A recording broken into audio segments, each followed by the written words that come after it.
desires that are very difficult to overcome.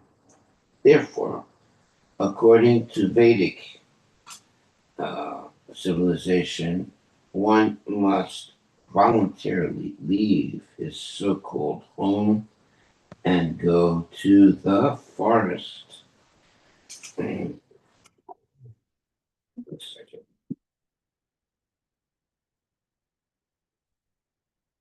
And go to the forest. Pancha Sordavam Vanam Vrajet. Human life is meant for such tapasya or austerity.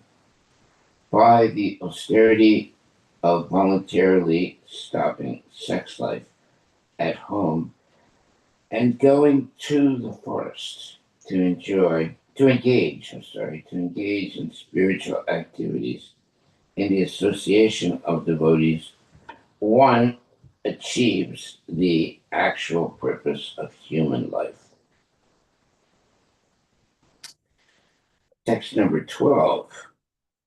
Oh, my dear wife, with beautiful eyebrows, I am exactly like that he goat, for I am so poor in intelligence that I am captivated by your beauty and have forgotten the real task of self realization. Purport by Srila Prabhupada. If one remains a victim of the so called beauty of his wife, his family life is nothing but a dark well. Hitvatma patam griham anda kupam. Existence in such a dark well is certainly suicidal. If one wants relief from the miserable condition of material life, one must voluntarily give up his lusty relationship with his wife. Otherwise, there is no question of self realization. Unless one is extremely advanced in spiritual consciousness, household life is nothing but a dark well in which one commits suicide. Prahlada Maharaj, therefore, recommended that in due time, at least after 1/15th, after 1/15th year, one must give up household life and go to the forest. Vanam gato yad daram ashrayata. There, one should seek shelter at the lotus feet of Hari. Text 13.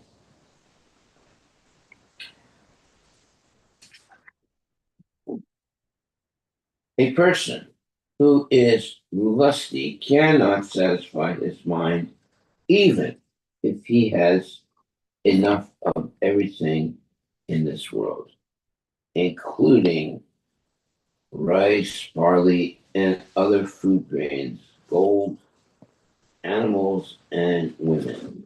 Nothing can satisfy him. Purport by Srila Prabhupada. Improvement of one's economic condition is the aim and object of a materialist. But there is no end to this material advancement. For if one cannot control his lusty desires, he will never be pleased, even if he gets all the material wealth of the world. In this age, we see much material improvement, but still people are struggling to get more and more material opulence. Mana. Mana sastani indriyani prakriti stani karsati. Although every living entity is a part of the Supreme Being, because of lusty desires, one continuously struggles for so-called betterment of one's economic condition. To have a satisfied mind, one must give up his heart disease of lusty desires. This can be done only when one is Krishna conscious. Bhaktim Param Bhagavat Pratilabhya Kamam Vid Rogam Asva Asva Apam Nam Acharandara. If one becomes Krishna conscious, then he can give up this heart disease. Otherwise, this disease of lusty desires will continue, and one cannot have peace in his mind. Text 14. As supplying butter to a fire does not diminish the fire, but instead increases it more and more, the endeavor to stop lusty desires by continual enjoyment can never be successful. In fact, one must voluntarily cease from material desires. Purport. One may have enough money and enough resources to satisfy the senses, but still not be satisfied. Oh boy, that's dangerous. For the endeavor to stop lusty desires by enjoying can never be successful. The example given here is very appropriate. One cannot stop a blazing fire by trying to extinguish it with butter. Text 15. When a man is non envious and does not desire ill fortune for anyone, he is equipoised. For such a person, all directions appear happy. Purport. Prabodhananda Saraswati said, Vishram Purna Sukhayate. When one becomes Krishna conscious by the mercy of Lord Chaitanya, for him the entire world appears happy, and he has nothing for which to hanker. On the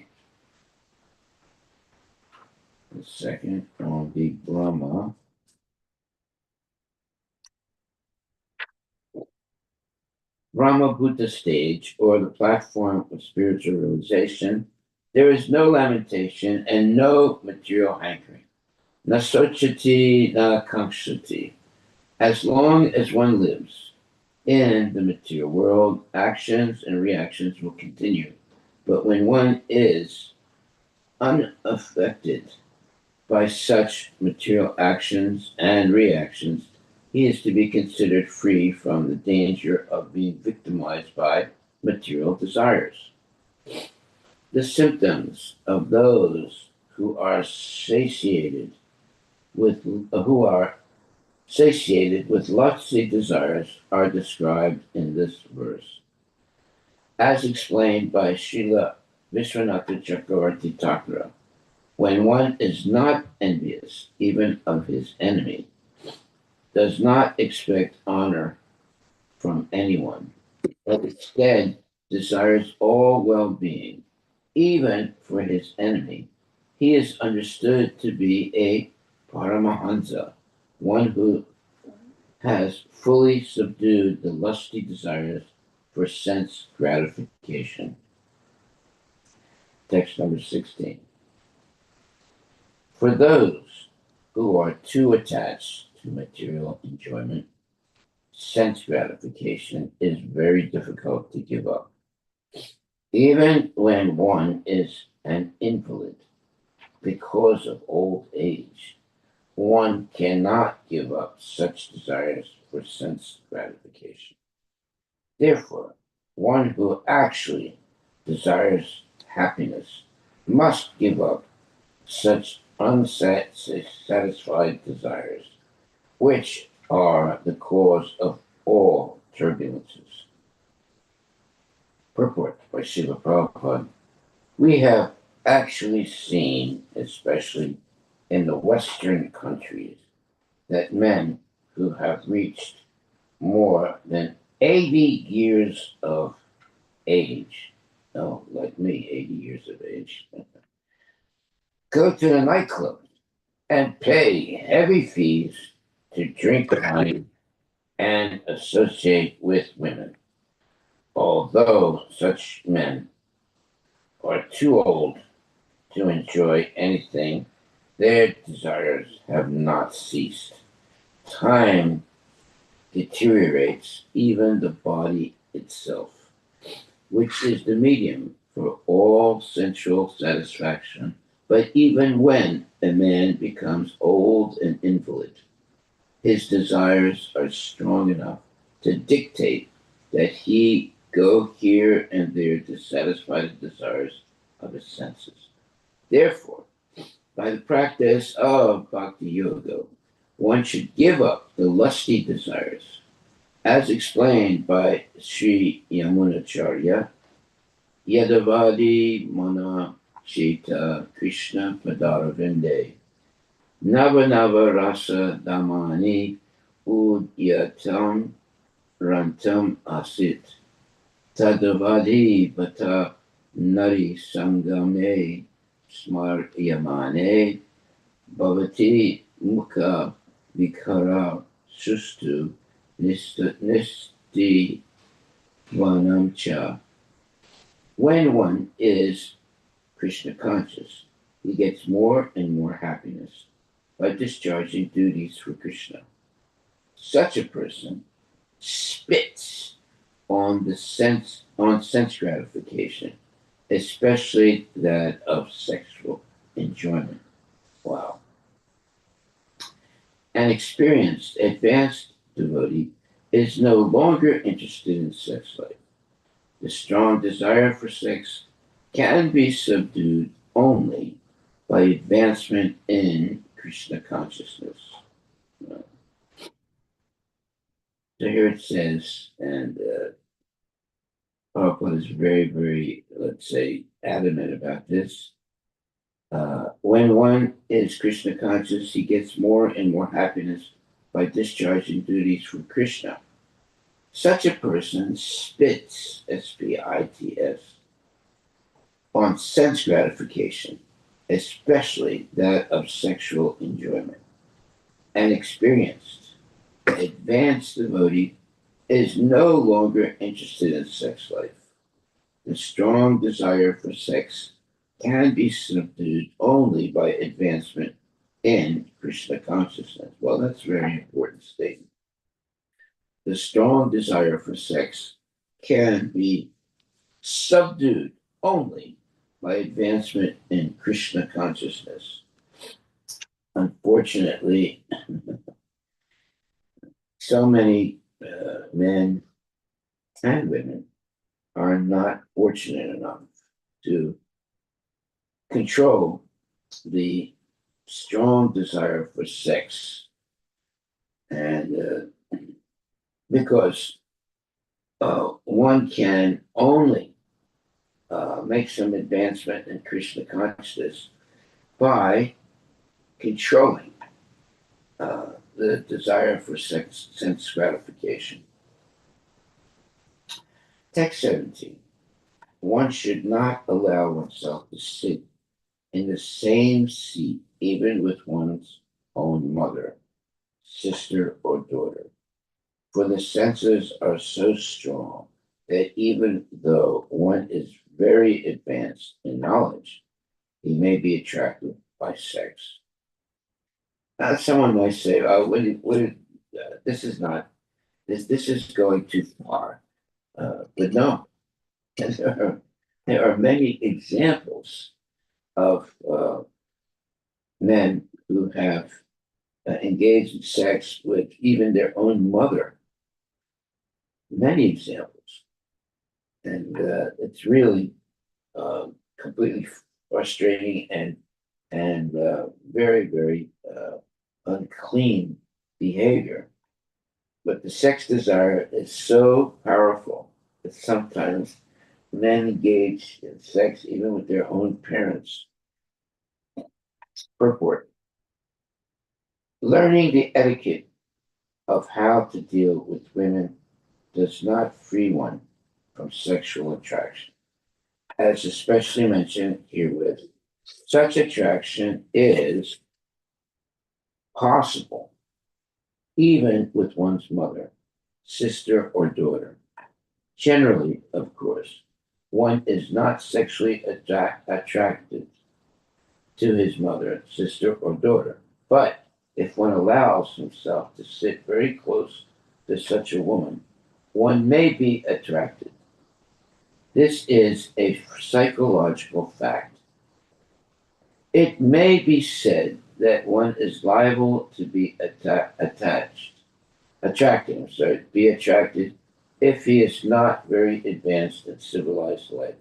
However, as specifically mentioned here, vidvansam apikarsati, even if one is highly advanced, materially or spiritually, he may be attracted by lusty desires.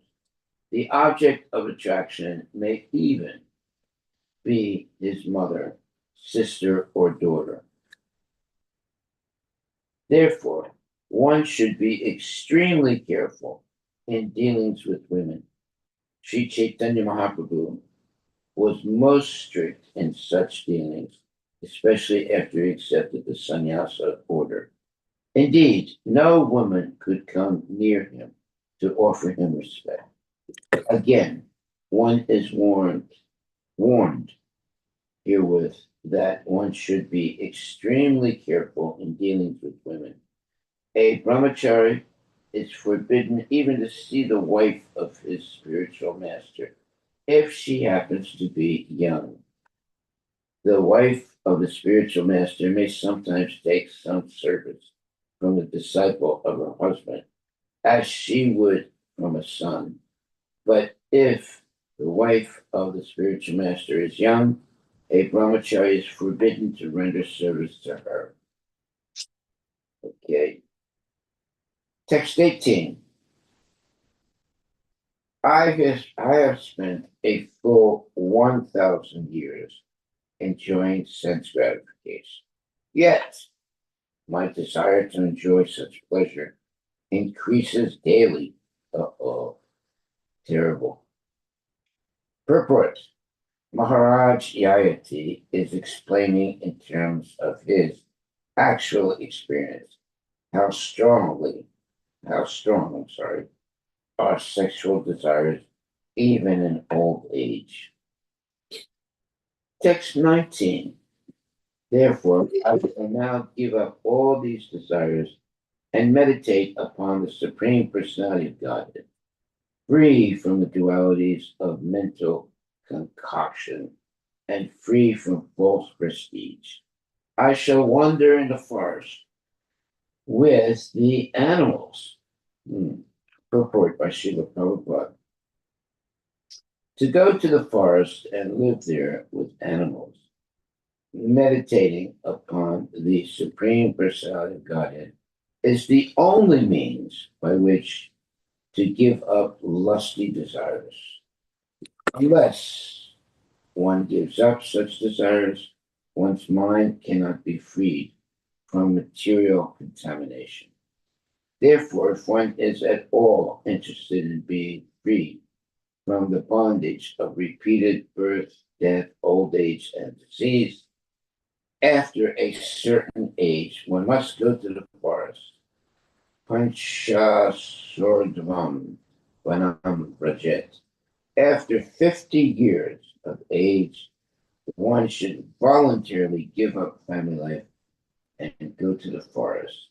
The best forest is Vrindavana, where one need not live with the animals, but can associate with the Supreme Personality of Godhead, who never leaves Vrindavana.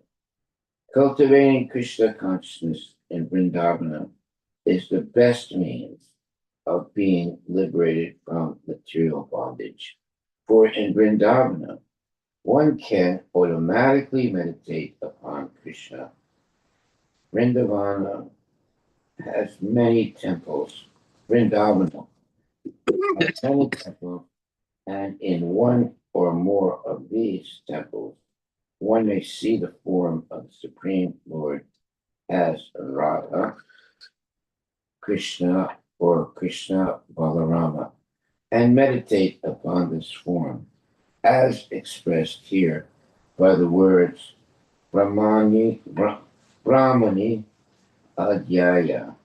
One should concentrate one's mind upon the Supreme Lord, Parabrahman. This Parabrahman is Krishna, as confirmed by Arjuna in the Bhagavad Gita. Param Brahma, Param Dhamma, Pavitram Paramam Bhavam. Krishna and his abode, Vrindavana, are not different. Sri Chaitanya Mahaprabhu said, Aradyo Bhagavan Rajasa Tanayas Tad Dhamma Vrindavanam. Vrindavana is as good as Krishna. Therefore, if one somehow or other gets the opportunity to live in Vrindavana, and if one is not pretending, and if one is not a pretender, but simply lives in Vrindavana and concentrates his mind upon Krishna, one is liberated from material bondage. One's mind is not purified, however, even in Vrindavana, if one is agitated by lusty desires. One should not live in Vrindavana and commit offenses, for a life of offenses in Vrindavana is no better than the lives of the monkeys and hogs. They're, no, in other words, it's no better than the lives of the monkeys and hogs there. Many monkeys and hogs live in Vrindavana, and they are concerned with their sexual desires. Men who have gone to Vrindavana, but who still hanker for sex, should immediately leave Vrindavana. Oh boy, we should send this message. Should immediately leave Vrindavana and stop their grievous offenses at the lotus feet of the Lord. There are many misguided men who live in Vrindavana to satisfy their sexual desires, but they are certainly no better than the monkeys and hogs. Those who are under the control of Maya, and specifically under the control of lusty desires, are called Maya Mriga. Indeed, everyone in the conditioned stage of material life is a Maya Mriga. It is said, Maya Mrigam Dait Yepsitam Anvad Davadi. I'm sorry, Anvad Anvadavad. Yeah.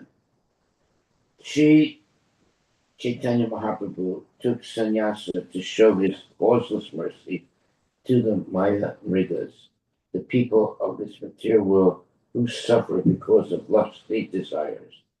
One should follow the principles of Sri Chaitanya Mahaprabhu and always think of Krishna in full Krishna consciousness. Then one will be eligible to live in Vrindavana, and his life will be successful. Haribol. Text 20.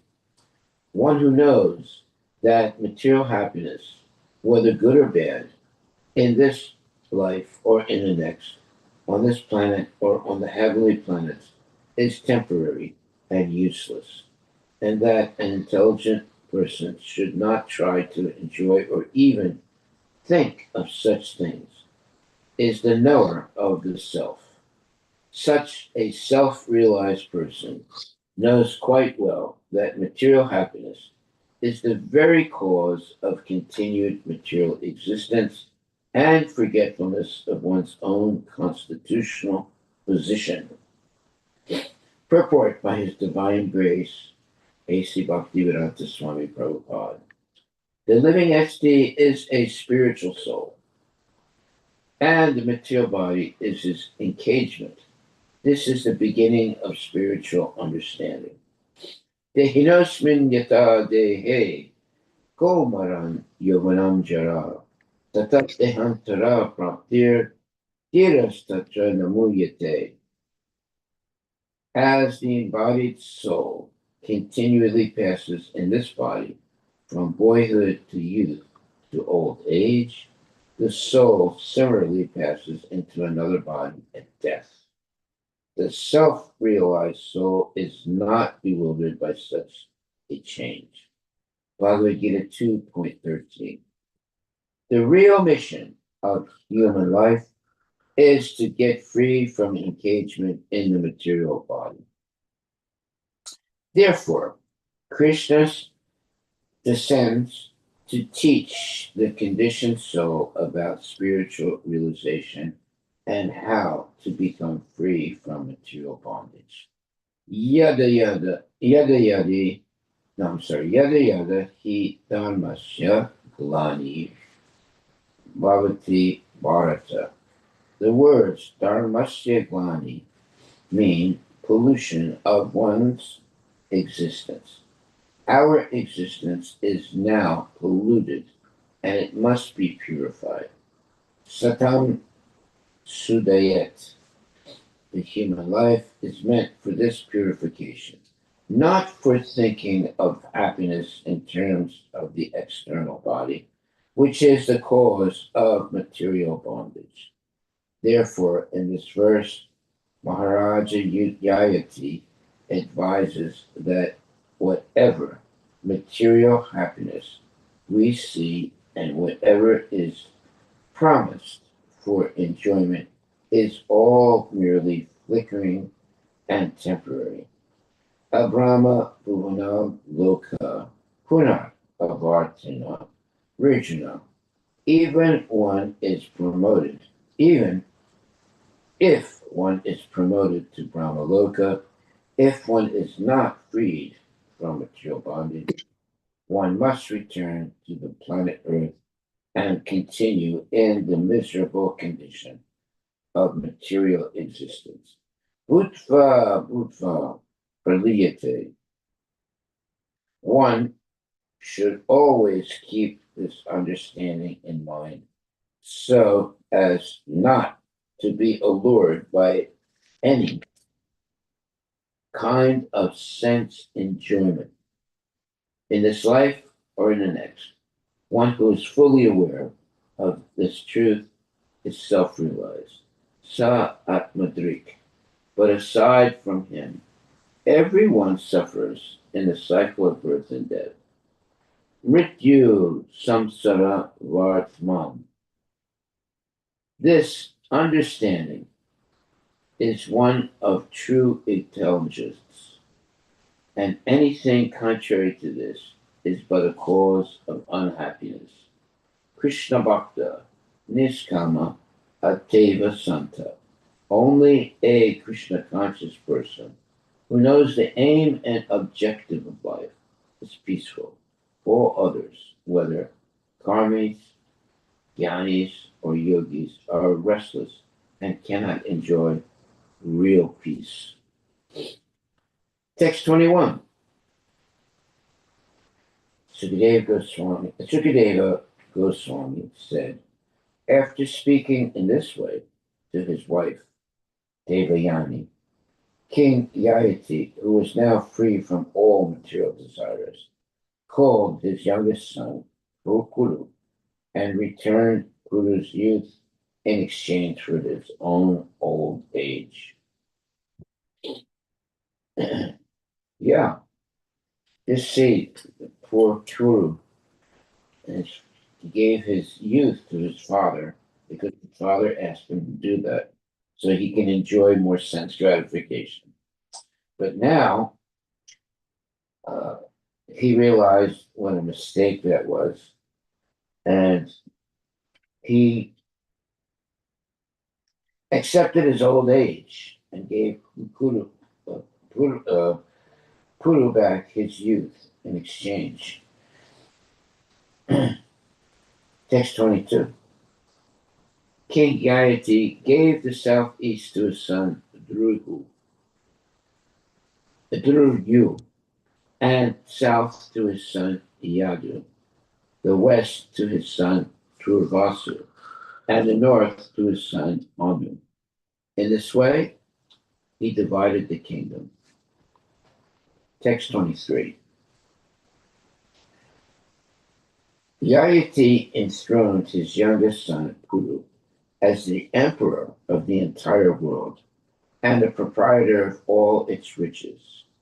And he placed all the other sons, who were older than Puru, under Puru's control. Text 24. Having enjoyed sense gratification for many, many years, O King Parikshit, Yayati was accustomed to it, but he gave it up entirely in a moment. Excuse me. Just as a bird flies away from the nest as soon as its wings have grown. Purport by Srila Prabhupada that Maharaj Yayati was immediately liberated from the bondage of conditioned life is certainly astonishing, but the example given herewith is appropriate. A tiny baby bird, dependent fully on its father and mother, even to eat, suddenly flies away from the nest when its wings have grown. Similarly, if one fully surrenders to the Supreme Personality of Godhead, one is immediately liberated from the bondage of conditioned life, as promised by the Lord Himself. Aham tvam sarvapapebhyo mokshishyami, as stated in Srimad Bhagavatam 2.4.18.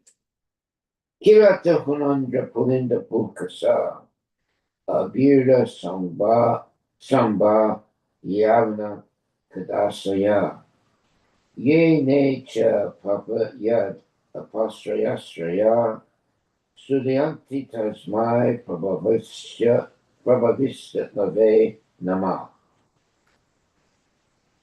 Kirata Huna Andhra Pulinda Pulkasa Abhira Sumba Yavana and the Kasa races, and even others addicted to sinful acts, can be purified by taking shelter of the devotees of the Lord, for He is the supreme power.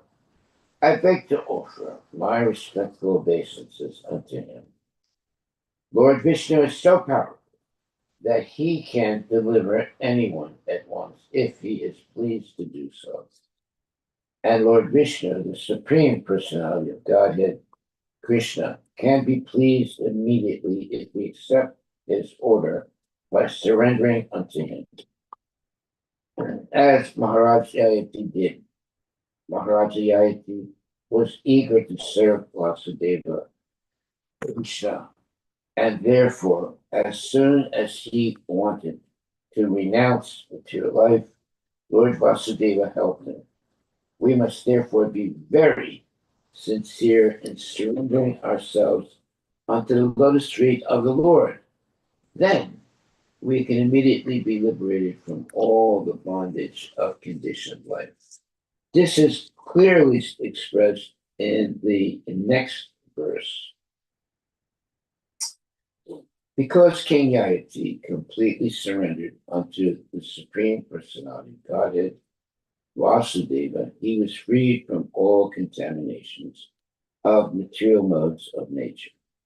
Because of his self realization, he was able to fix his mind upon the transcendence, Param Brahman, Vasudeva, and thus he ultimately achieved the position of an associate of the Lord. Purport: the word viduta, meaning cleansed, is very significant. Everyone in this material world is contaminated. Karanam guna sangasya. Because we are in a material condition, we are contaminated either by sattva guna, by raja guna, or by tamo guna. Even if one becomes a qualified Brahmana in the mode of goodness, sattva guna, he is still materially contaminated. One must come to the platform of Suddha Sattva, transcending the Sattva guna. Then one is Viduta Trilinga, cleansed of the contamination caused by the three modes of material nature. This is possible by the mercy of Krishna. As stated in Srimad Bhagavatam 1.2.17, Chindratam Swakata Krishna Punya Shravana Kirtana Hridyanta Sto Hi Abhadrani Vidunoti Suhitsatam.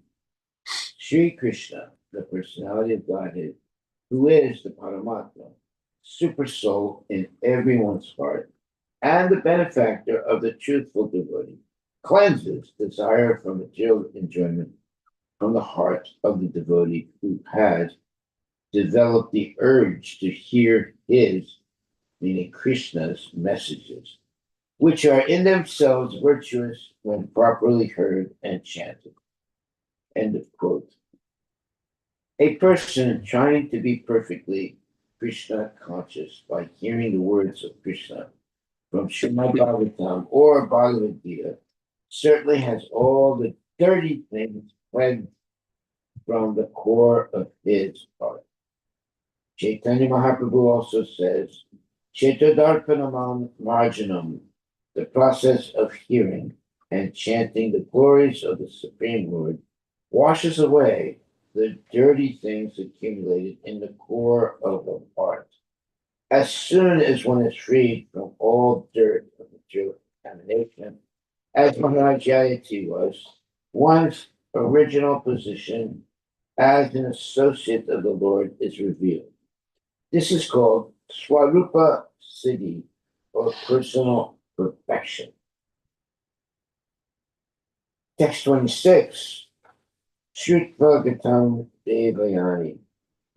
When Devayani heard Maharaja Yayati's story of the he-goat and the she-goat, she understood that this story, which was presented as if a funny joke for entertainment between husband and wife, was intended to awaken her to her constitutional position. Purport by Srila Prabhupada. When one actually awakens from material life, one understands his real position as an eternal servant of Krishna. This is called liberation. Mukti hitvanyatas rupam swarupena vivastiti. Bhagavatam 2.10.16. Under the influence of Maya, everyone living in this material world thinks that he is the master of everything. Ahankara vimudatma kartaham ikimanyate. One thinks that there is no God or controller and that one is independent and can do anything. This is the material condition. And when one awakens from this ignorance, he is called liberated. Maharaj Yayati had delivered Devayani from the well, and finally, as a dutiful husband, he instructed her with the story about the he-goat and the and sea goat, and thus delivered her from the misconception of material happiness. Devayani was quite competent to understand her liberated husband, and therefore she decided to follow him as his faithful wife. What time is it now? We still have 15 more minutes. It's finished, done? No, 15 more minutes. Oh, okay. Text 27 and 28.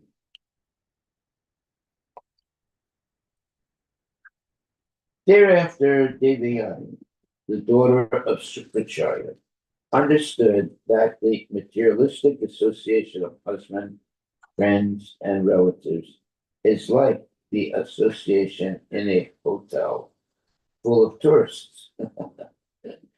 The relationships of society, friendship, and love are created by the Maya of the Supreme Personality of God, exactly as in a dream.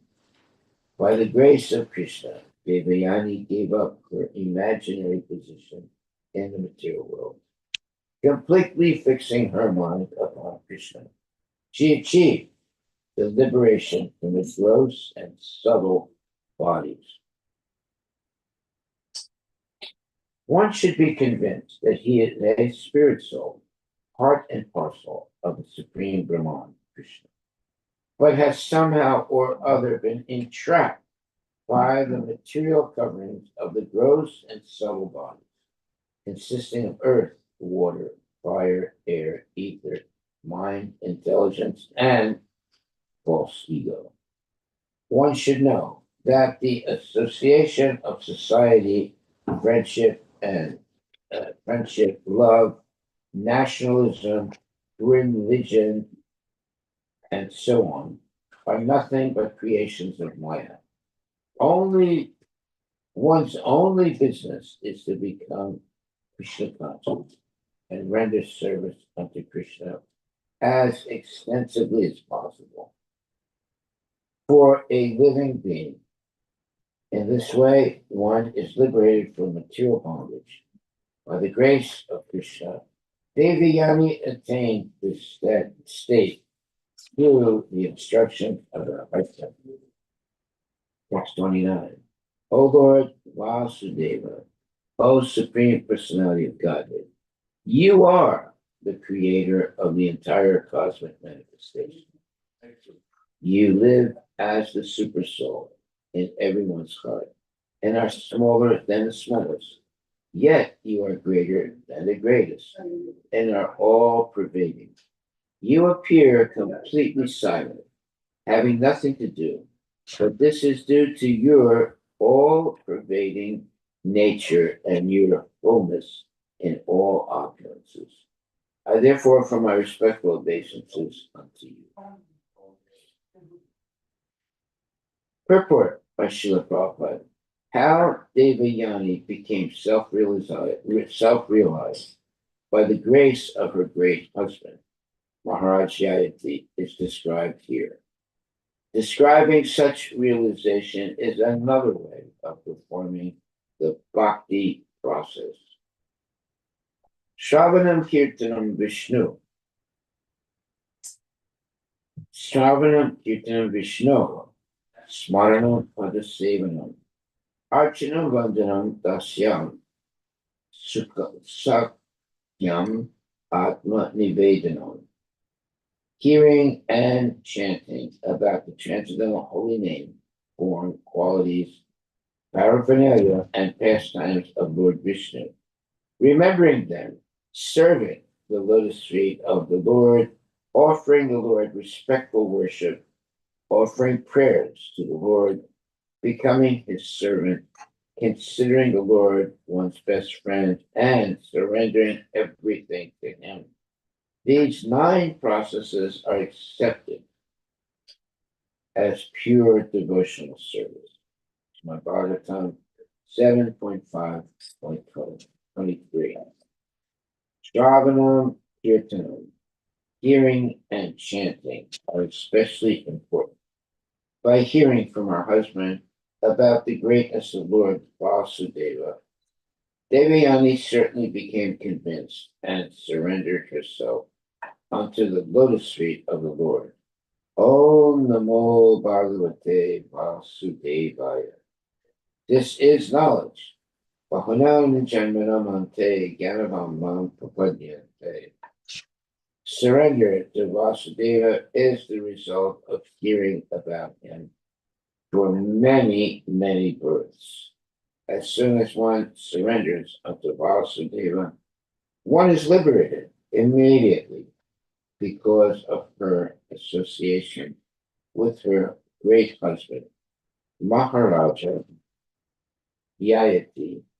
Devayani became purified, adopted the means of Bhakti Yoga, and thus became liberated. Thus, in the Bhakti Vedanta purports of the ninth canto, 19th chapter of Srimad Bhagavatam, entitled King Gayatri Achieves Liberation. Hare Krishna, Krishna Krishna, Hare Hare, Hare Rama, Rama Rama, Hare Hare. Chapter 20, the Dynasty of Kuru.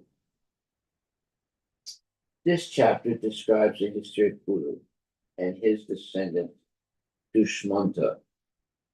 The son of Kuru was Janmajaya, and his son was Prachinvan. The sons and grandsons in the line of Prachinvan, one after another, were Pravira, Manusya, Sharupada, Sudu, Bahugava, Samyati, Ahamyati, and Rodrasva. Rodrasva had 10 sons.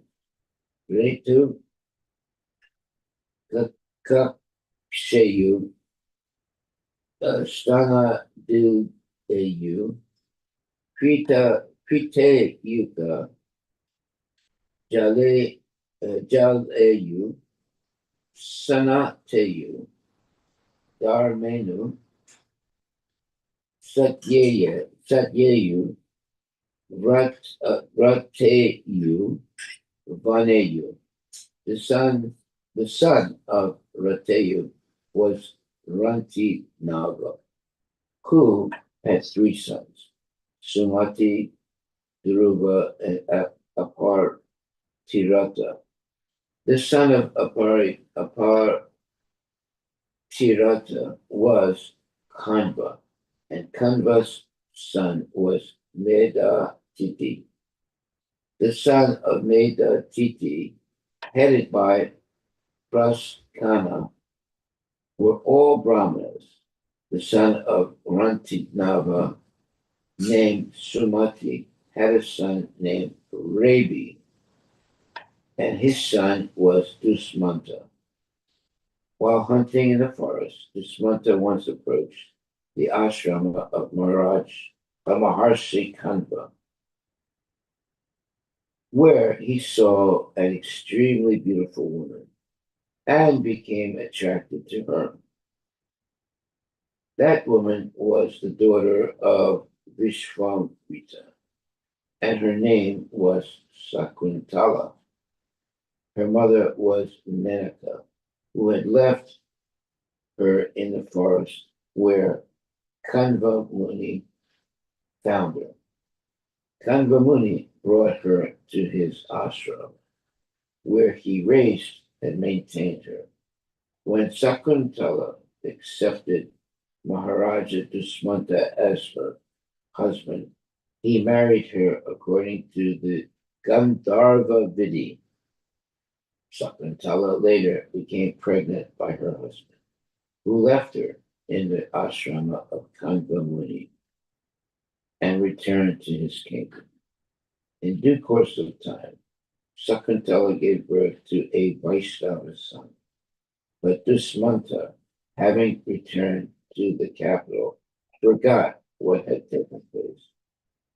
Therefore, when Sakuntala approached him with her newly born child, Maharaj Dusmanta refused to accept them as his wife and son. Later, however, after a mysterious omen, the king accepted them.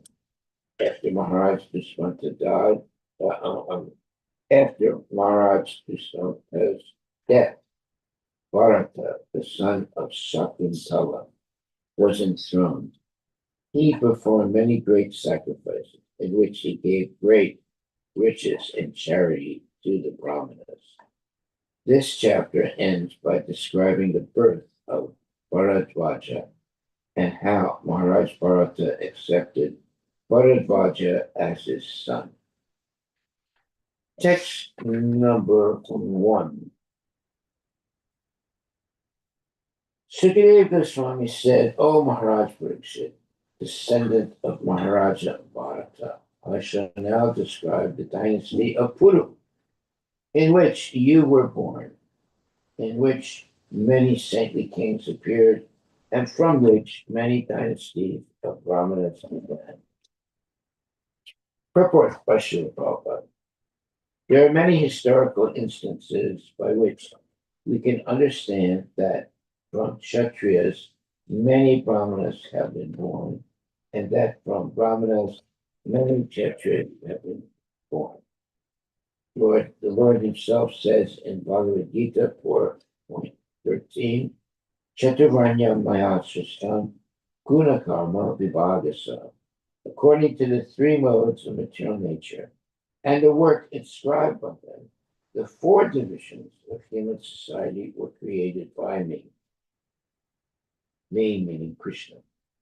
Therefore, regardless of the family in which one takes birth, when one is qualified with the symptoms of a particular section, he is to be described accordingly.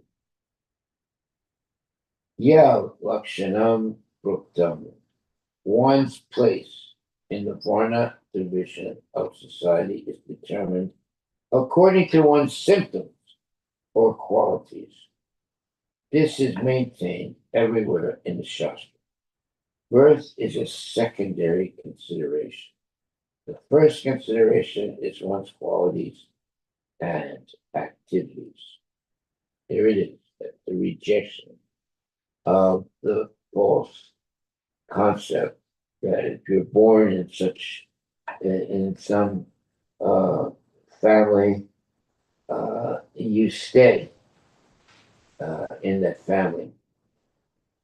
But actually, the truth is that the situation of a meritorious person qualifies him or her to be even in the highest position by dint of their service and love for Krishna. Text 2.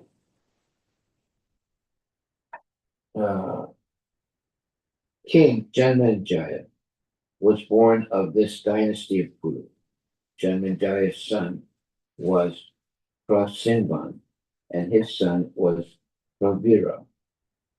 Thereafter, Pravira's son was Manusyu, and from Manusyu came the son named Charupada. Text 3.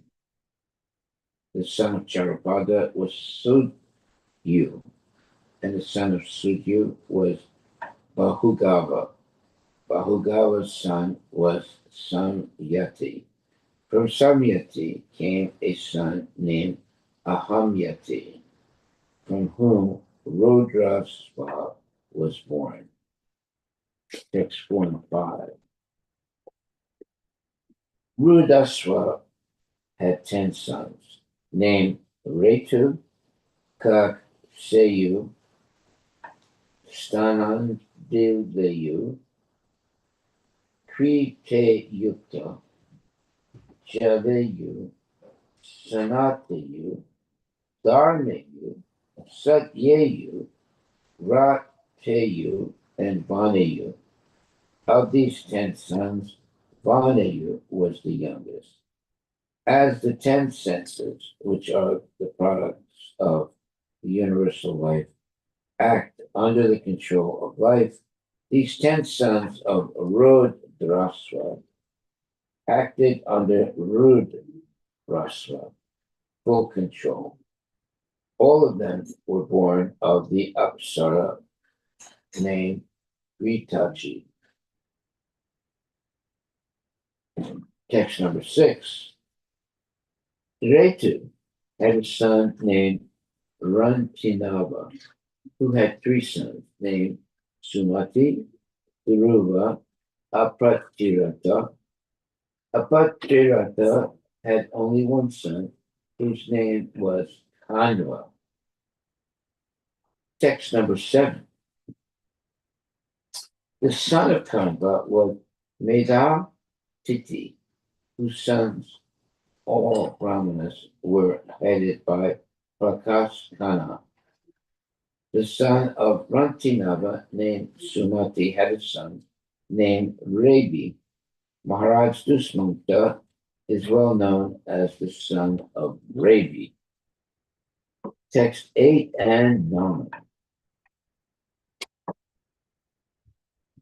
Once, when King Dusmanta went to the forest to hunt and was very much fatigued, he approached the residence of Hanva Muni.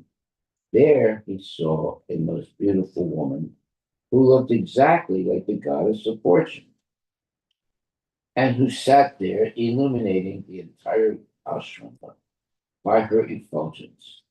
The king was naturally attracted by her beauty, and therefore he approached her, accompanied by some of his soldiers, and spoke to her. Text 10. Seeing the beautiful woman, the king was very much enlivened, and the fatigue of his hunting excursion was revealed. He was, of course, very much attracted because of lusty desires, and thus he inquired from her as follows in a joking mood: "O beautiful lotus eyed woman, who are you? Whose daughter are you? What purpose do you have in this solitary forest? Why are you staying here?" Text number 12. O most beautiful one, it appears to my mind that you must be the daughter of a Kshatriya. Because I belong to the Kuru dynasty, my mind never endeavors to enjoy anything irreligiously. Oh, well, that's good. Purport: Maharaja Dusmanta indirectly expressed his desire to marry Sakuntala, for she appeared to his mind to be the daughter of some Kshatriya king.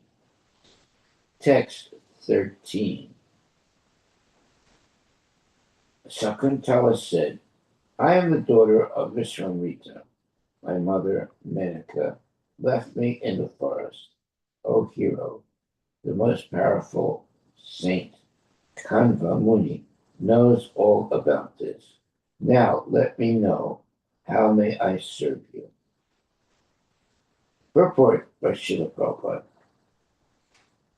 Sakuntala informed Maharaj Dusmanta that although she never saw or knew her father or mother, Kanva Muni knew everything about her, and she had heard from him that she was the daughter of Vishwamrita, and that her mother was Menaka, who had left her in the forest. Wow. Text 14. O king, with eyes like the petals of a lotus, kindly come sit down and accept whatever reception we can offer you. We have a supply of nirvana rice that you may kindly take, and if you so desire, stay here without hesitation. Text number 15. King Dushmanta replied, "O Sakantala, with beautiful eyebrows, you have taken your birth in the family of the great saint which will be. And your reception is quite worthy of your family. Aside from this, the daughters of a king generally select their own husbands. Purport by Srila Prabhupada. In her reception, Maharaj Dusmanta, Sakuntala clearly said, Your Majesty may stay here, and you may accept whatever reception I can offer. Thus, she indicated that she wanted Maharaj Dusmanta as her husband. As far as Maharaj Dusmanta was concerned, he desired Sakuntala as his wife from the very beginning. As soon as he saw her, so the agreement to unite as husband and wife was natural. To induce Sakuntala to accept the marriage, Maharaja Dusmanta reminded her that as the daughter of a king, she could select her husband in an open assembly.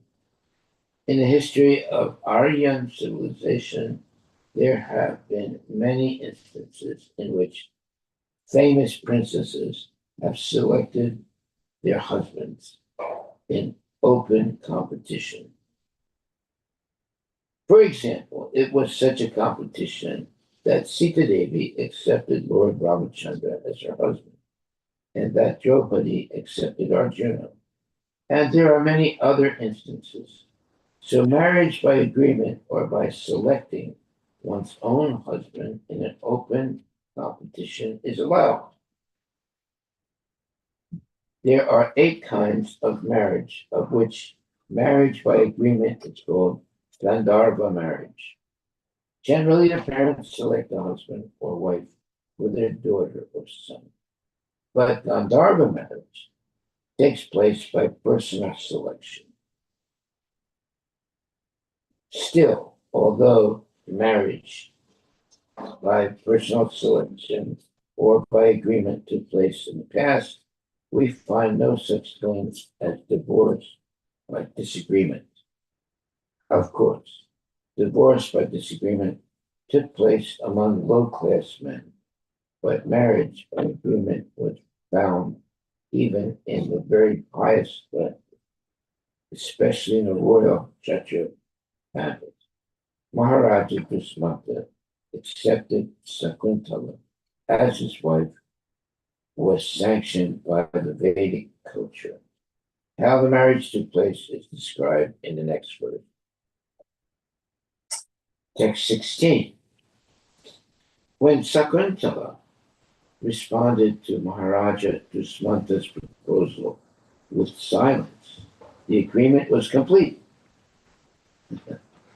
Then the king, who knew the lord of marriage, immediately married her by chanting the Vedic Pranava Omkara in accordance with the marriage ceremony as performed among the Gandharvas. Purport. The Omkara, or Pranava, is the Supreme Personality of Godhead represented by letters. Bhagavad Gita says the letters Aum combined together as Om. They represent the Supreme Lord. Religious principles are meant to invoke the blessings and mercy of the Supreme Personality of Godhead Krishna, who says in Bhagavad Gita that he is personally present in sexual desires that are not contrary to religious principles. The word vidina means according to religious principles. The association of men and women according to religious principles is allowed in the Vedic culture. In our Krishna consciousness movement, we allow marriage on the basis of religious principles. But the sexual combination of men and women is from men and women as friends is irreligious and is not allowed. Yeah, so no fraternizing, no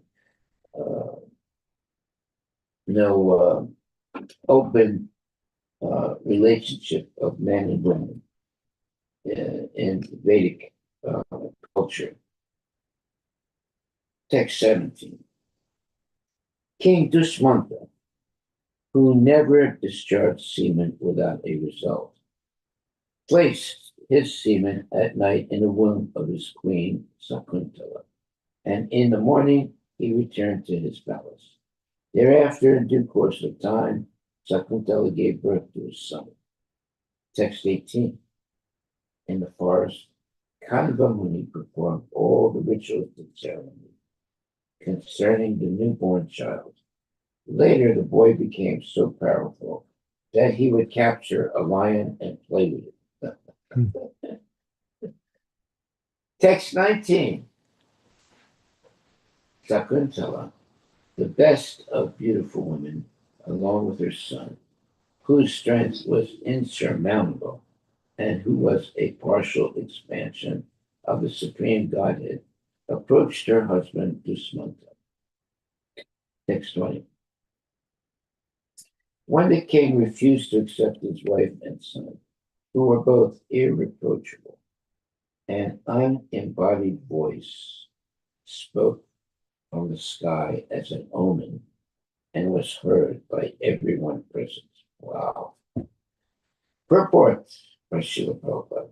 Maharaja Dusmanta knew that Sakuntala and the boy were his own wife and son, but because they came from outside and were unknown to the citizens, he at first declined to accept them.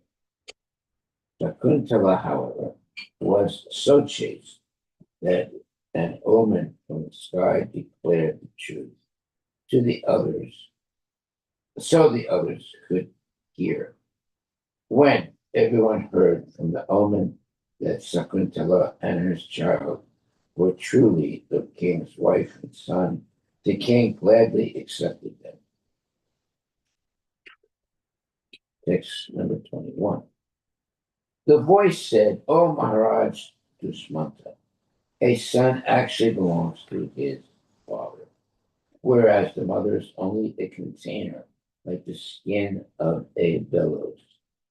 According to Vedic injunctions, the father is born as the son. Therefore, maintain your own son and do not insult Sakuntala." Purport by Srila Prabhupada. According to Vedic injunction, Atmava Putra Namasi, the father becomes the son. The mother's the mother is simply like a storekeeper because the seed of the child is placed in her womb, but it is the father who is responsible for maintaining the son. In Bhagavad Gita, the Lord says that he is the seed giving father of all living entities. Aham bija pradapita, and therefore he is responsible for maintaining them. This is also confirmed in the Vedas. Eko bahunam yo vidadati kama. Although God is one, he maintains all living entities with their necessities for life. The living entities in different forms are sons of the Lord, and therefore the Father, the Supreme Lord, supplies them food according to their different bodies. The small ant is supplied a grain of sugar. The, de- and the developed is supplied, and the elephant is supplied tons of food, but everyone is able to eat. Therefore, there's no question of overpopulation. Yeah, the whole theory of overpopulation is junk. Because the Father, Krishna, is fully opulent, there is no scarcity of food. And because there's no scarcity, the propaganda of overpopulation is only a myth. Actually, one suffers for want of food when material nature, under the order of the Father, refuses to supply him food. It is the living entity's position that determines whether food will be supplied or not. When a diseased person is forbidden to eat, this does not mean that there is a scarcity of food. Rather, the diseased person requires the treatment of not being supplied with food. In Bhagavad Gita 7:10, the Lord also says, Bijamon Sarvabhutanam. I am the seed of all living entities. A particular type of seed is sown within the earth, and then a particular type of tree or plant comes out. The mother resembles the earth, and when a particular type of seed is sown by the father, a particular type of body takes place. Are we at the end here? Yeah, yes, Maharaj. Okay, so I'll just read one more. Yeah. Okay. O King Dushmanta, he who discharges semen is the actual father, and his son saves him from the custody of Yamaraj. You are the actual procreator of this child. Indeed, Sakuntala is speaking the truth. Purport by Srila Prabhupada. Upon hearing the omen, Maharaj Dushmanta accepted his wife and child, according to Vedic Smriti. Punyamo yamno narakad yasmat pitaram chayate sudha tasmat putra iti tota swayam eva swayam viva. Because a son delivers his father from punishment in the hell called Put, the son is called Putra. According to this principle, when there is a disagreement between father and mother, it is the father, not the mother, who is delivered by the son. But if the wife is faithful and firmly adherent to her husband, when the father is delivered, the mother is also delivered. Consequently, there is no such thing as divorce. Oh boy, it's so popular nowadays. But in a Vedic time, it was not at all, uh, not at all accepted. That's why it says, consequently, there is no such thing as divorce in the Vedic literature. A wife is always trained to be chaste and faithful to her husband. For this helps her achieve deliverance from any abominable material condition. This verse clearly says, Putro Nayati Nar Adeva Yama Kishayat. Sorry. The son saves his father from the custody of Yama. It never says Putro Nayati Mataram. The son saves his mother. The seed giving father is delivered, not the storekeeper mother. Consequently, husband and wife should not separate under any condition. Okay. For if they have a child whom they raise to be a Vaishnava, he can save both the father and mother from the custody of Yamaraj and punishment in hellish life. Well, there's a good argument there for maintaining the sanctity of marriage. Text 23. Oh, is our time over now? It's okay, Maharaj. I'll just read this. Yeah. Sukadeva Goswami said when Maharaj Krishnanta passed away on this earth, his son became the emperor of the world, the proprietor of the seven islands. He is referred to as a partial representation of the Supreme Personality Godhead in this world.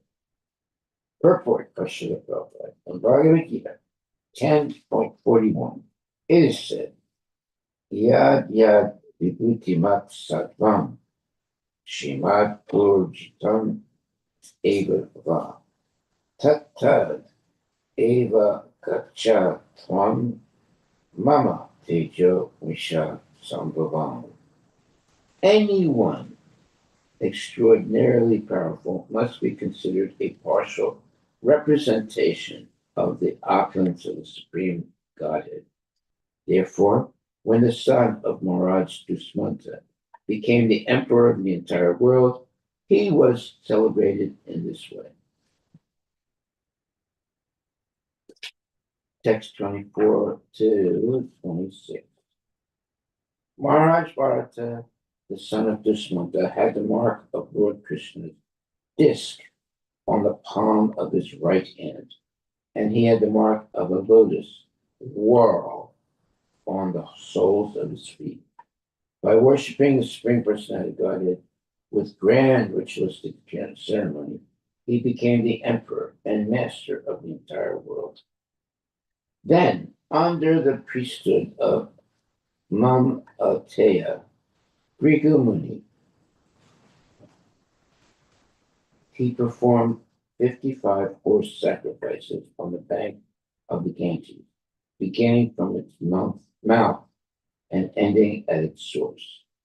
The 78th horse sacrifices on the bank of the Yamuna, beginning from the confluence of the Prayaga and ending at the source.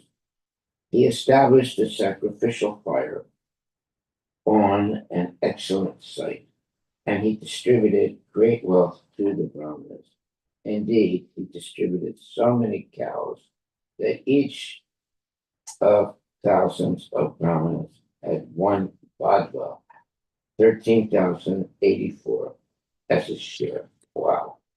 Wow. That's amazing.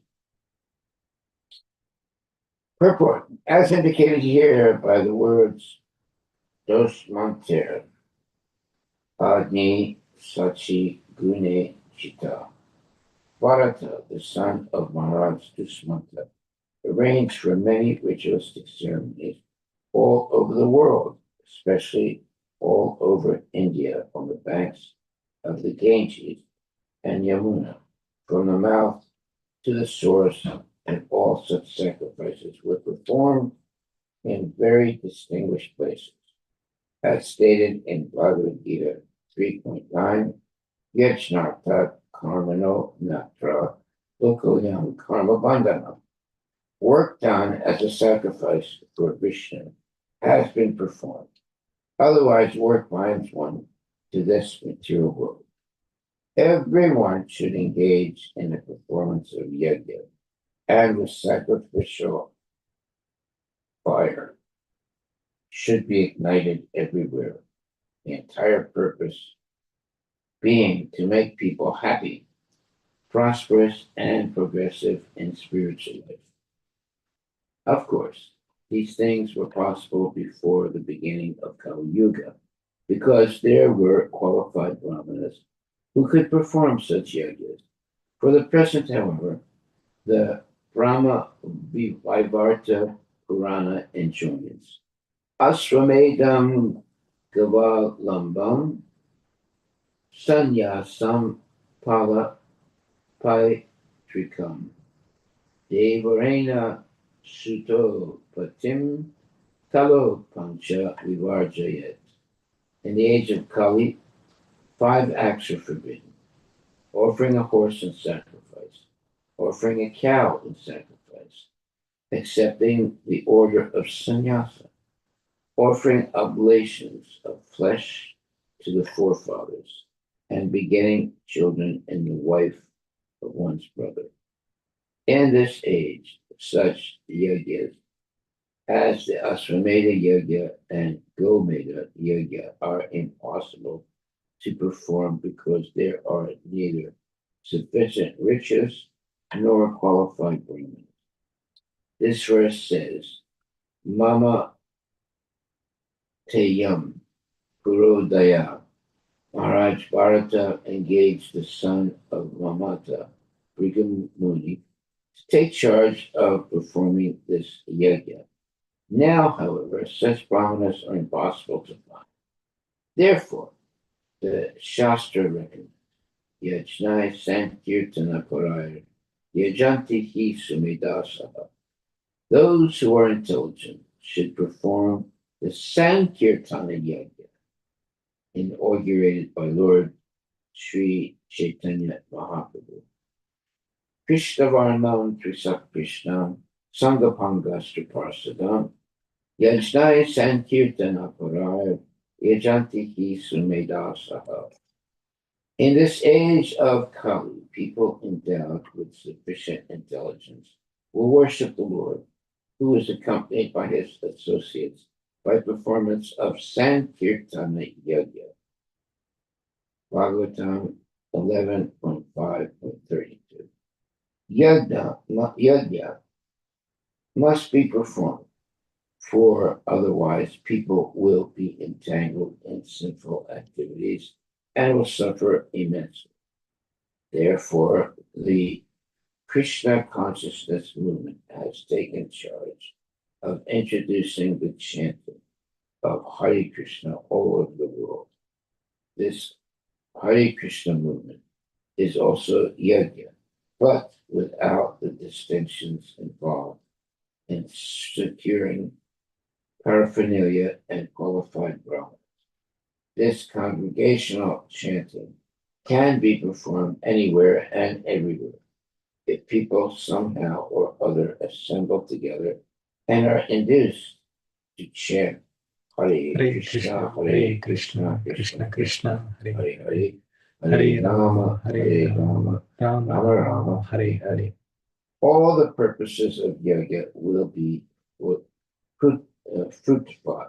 fulfilled. Will be fulfilled. The first purpose is that there must be sufficient rain. For without rain, there cannot be any produce. Anad bhavanti bhutani parjanyad anasambhava. All our necessities can be produced simply by rainfall. Kamam vavarsa parjanya. And the earth is the original source of all necessity. Sarva kama dubda mahi. In conclusion, therefore, in this age of Kali, people all over the world should refrain from the four principles of sinful life: illicit sex, meat eating, intoxication, and gambling.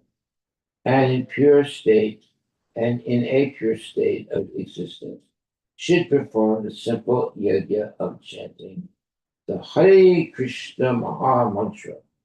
Then the earth will certainly produce all the necessities for life, and people will be happy economically, politically, socially, religiously, and culturally. Everything will be in proper order. Okay, my dear devotees, chant Hare Krishna and be happy. Haribol. Very simple, but completely profound. The most profound way of performing yoga. Chant Hare Krishna, Hare Hare Krishna, Krishna, Hare Krishna Krishna, Krishna, Krishna Hare Krishna, Hare, Hare Hare, Hare Rama, Hare Hare Rama, Rama, Hare Rama Rama, Rama. Rama Rama, So I Hare Hare. think we'll stop there. Yes, Maharaj. Thank you very much, my dear devotees. Keep chanting and never stop. Then all wonderful things will happen and everyone will be peaceful and full of joy because they are protected by the mercy of Krishna. And the Hare Krishna Maha Mantra. Hare Krishna, Hare Krishna, Krishna Krishna, Hare Hare. Hare Rama, Hare Rama, Rama Rama, Hare Hare. Thank you very much. Are there any questions or comments?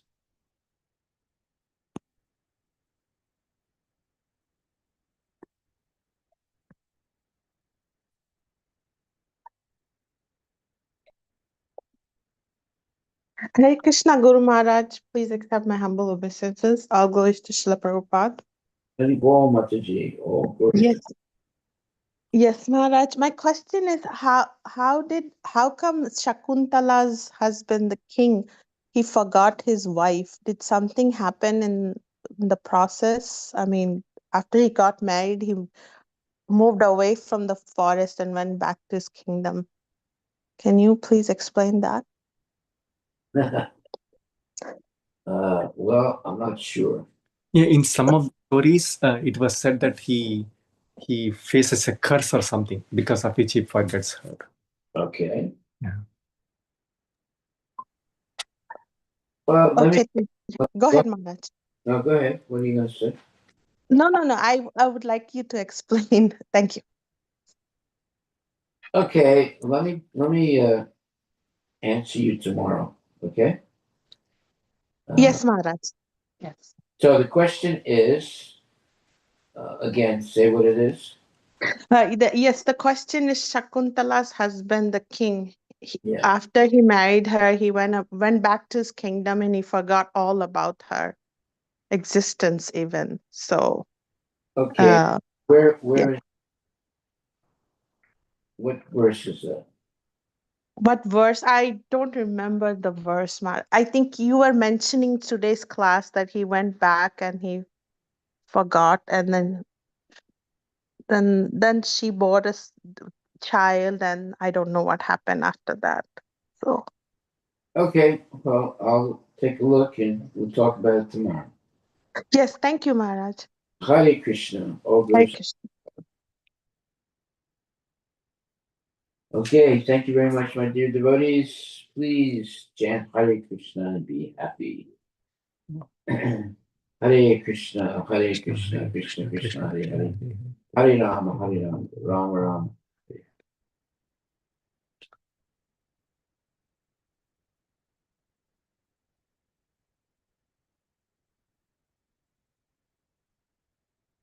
Oh yeah, here it says, when the king refused to accept his wife and son, who were both irreproachable, an unembodied voice spoke from the sky as an omen and was heard by everyone present. Maharaja Duswanta knew that Shakuntala and the boy were his own wife and son. But because they came from outside and were unknown to the citizens, he at first declined to accept them. Sakuntala, however, was so chaste that an omen from the sky declared the truth, so that others could hear. When everyone heard from the omen that Sakuntala and her child were truly the king's wife and son, the king gladly accepted them. Is this what you were referring to, Mataji? Yes, Maharaj, exactly. Yes, you got it. Thank you. Jai, thank you very much. Jai Oh, Hari. Srila Prabhupada ki jai. It's very interesting. Yes, Maharaj. Yeah, let me just read that again. It says, Maharaj Dushmanta knew that Sakuntala and the boy were his own wife and son. But because they came from outside and were unknown to the citizens, he at first declined to accept them. Sakuntala, however, was so chaste that an omen from the sky declared the truth, so that others could hear. When everyone heard from the omen that Sakuntala and her child were truly the king's wife and son, the king gladly accepted them. So you see, this is really the uh, the culture that existed in previous years or previous time, that when a woman remains chaste, all problems will go away for her and her family, even though there are very difficult situations. That's why uh, at first, Maharaj Dushmanta declined to accept Sakuntala and her son. However, Sakuntala, however, was so chaste that an omen from the sky, meaning some transcendental person, declared the truth so that others could hear. When everyone heard from the omen that Sakuntala and her child were truly the king's wife and son, the king gladly accepted them. Well, they couldn't reject them. After that voice, transcendental voice, said that yes, they are truly uh, the son and the wife were truly uh, coming from the king. So sometimes people lie. So it says, when the king refused to accept his wife and son, who were both irreproachable, that means they're genuine devotees, an unembodied voice, in other words, you can't see who's speaking, from the sky as an omen, and was heard by everyone present. So you can't really see this person who's speaking from the sky, but everyone can hear. So Maharaj Dushmanta knew that Sakuntala and the boy were his own wife and son, but because they came from outside and were unknown to the citizens, he at first declined to accept them. Sakuntala, however, was so chaste, and now see that's very important, was so chaste that an omen from the sky declared the truth so that others could hear. When everyone heard from the omen meaning some transcendental voice, one heard that Sakuntala and her child were truly the king's wife and son, the king gladly accepted them. Well, that's the power of being chaste. If someone is chaste, even in the most dire situations, they will be protected by the mercy of Krishna. Therefore, we should never be forlorn or frustrated if we are strictly following the rules and regulations of Krishna consciousness and practicing chastity. Then we will be protected and the truth will always become revealed. Okay, thank you very, very much, my dear devotees. All glories to Srila Prabhupada. And our takeaway for today.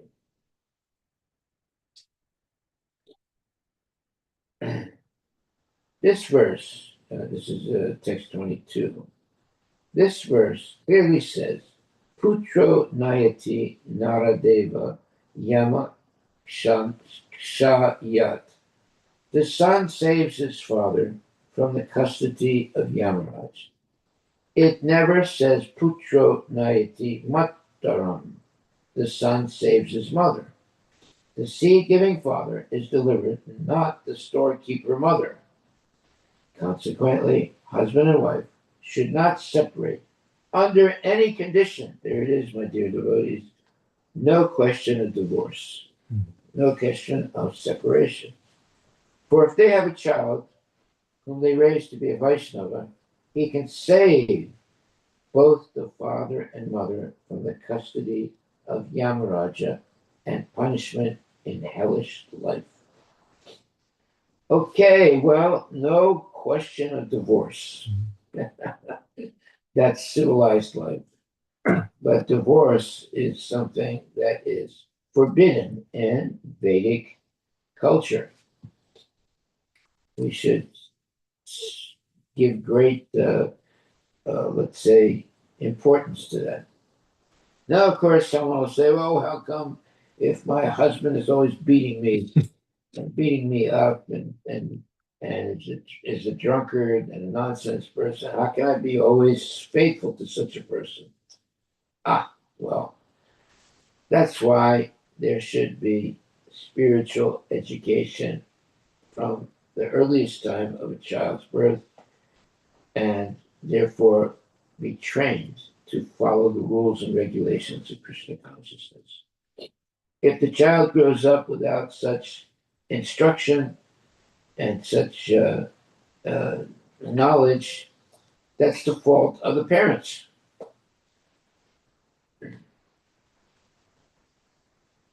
That's why it says, consequently, husband and wife should not separate under any condition. There it is. Husband and wife should not separate under any condition. For if they have a child whom they raise to be a Vaishnava, he can save both the father and mother from the custody of Yamaraja and punishment in hellish life. That's how dangerous it is to get married and then get a divorce. That is not accepted in Vedic culture. Husband and wife should not separate under any condition. For if they have a child whom they raise to be a Vaishnava, he can save both the father and mother from the custody of Yamaraj and punishment in hellish life. To see how serious it is when people get divorces and get married again and get another divorce and so forth. It's very, very sinful. Okay, so the life of devotees is to always maintain their vows. So when you get married, you make vows, right? If you break the vows, it is very, very dangerous, and it creates havoc in the life of people, especially the children whose parents are divorced. It's very, very hard on the child. Therefore, we should follow what is being said here. Consequently, husband and wife should not separate under any condition. For if they have a child whom they raise to be a Vaishnava, he can save both the father and mother from the custody of Yamaraj and punishment in hellish life. So there it is, in Krishna consciousness especially. There's no question of divorce. One has to maintain the vows that have been made in marriage. Thank you very much, my dear devotees. Please read Canto 9, Chapter 20, Text 22, so that you understand how important it is not to divorce, not to separate, but to maintain one's vows made at marriage, so that there will not be havoc in the life of the children and in society. Hare Krishna, Krishna Krishna, Hare Hare, Hare Rama, Rama Rama, Hare Hare. If you raise a child to be a Vaishnava, he can save both the father and mother from the custody of Yamaraj and punishment in hellish life. Wow, what an important statement that is. Okay, thank you very much, my dear devotees. No question of divorce. No question of divorce, because it causes havoc in the life of children. Therefore, it's necessary that the husband and wife live together peacefully and protect their children with love and devotion. That way, the children will grow up to become very good Vaishnavas, and there'll be prosperity and peace in the world. Hare Krishna. Thank you very much. Chant Hare Krishna and be happy. And just to reiterate the important point here, husband and wife should not separate under any condition. For if they have a child whom they raise to be a Vaishnava, he can save both the father and mother from the custody of Yamaraja and punishment in hellish life. We should have a big, statement in the temple. Husband and wife should not separate under any condition. For if they have a child whom they raise to be a Vaishnava, he can save both the father and mother from the custody of Yamaraja and punishment in hellish life. He can say how dangerous it is to have a divorce and keep the children in lingo or in severe, let's say, confusion by divorce. Divorce is something modern. In Vedic tradition, there is no question of divorce. All glories to Srila Prabhupada ki jai. Hare Krishna, Hare Krishna, Krishna Krishna, Hare Rama, Hare Rama, Rama Rama, Hare Hare. Thank you very much, my dear devotees, and we'll continue tomorrow. Text